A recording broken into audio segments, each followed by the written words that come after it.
ভারতে একটি বাজি তৈরির কারখানায় ভয়াবহ বিস্ফোরণে অন্তত ২০ জন নিহত হয়েছেন। এ ঘটনায় আহত হয়েছেন আরও বেশ কয়েকজন। ঘটনাটি ঘটেছে ভারতের তামিলনাড়ুর বিরুধুনগর জেলায়। রোববার সংঘটিত এই দুর্ঘটনায় কারখানার ভেতরে কাজ চলাকালীন সময়েই বিস্ফোরণটি ঘটে বলে জানিয়েছে স্থানীয় কর্তৃপক্ষ।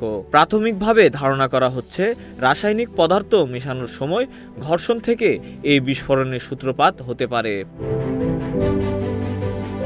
পুলিশ জানিয়েছে কাট্টানার পত্তির ওই কারখানায় প্রায় ৩০ জন শ্রমিক কাজ করছিল। তখনই হঠাৎ বিস্ফোরণ ঘটে। বিস্ফোরণের তীব্রতা এতটাই বেশি ছিল যে কারখানার অন্তত ৪টি কক্ষ সম্পূর্ণ ধ্বংস হয়ে যায়। এমনকি এর শব্দ প্রায় ১০ কিলোমিটার দূর পর্যন্ত শোনা গেছে।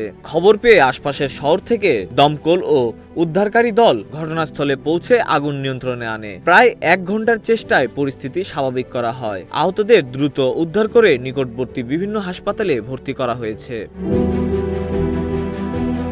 ঘটনার কারণ অনুসন্ধানে তদন্ত শুরু করেছে পুলিশ। কারখানায় নিরাপত্তা বিধি মানা হয়েছিল কিনা সেটিও খতিয়ে দেখা হচ্ছে। এদিকে ভারতের প্রধানমন্ত্রী নরেন্দ্র মোদী এ ঘটনাকে অত্যন্ত বেদনাদায়ক উল্লেখ করে শোক প্রকাশ করেছেন এবং নিহতদের পরিবারের প্রতি সমবেদনা জানিয়েছেন। Desk report, news flash 71।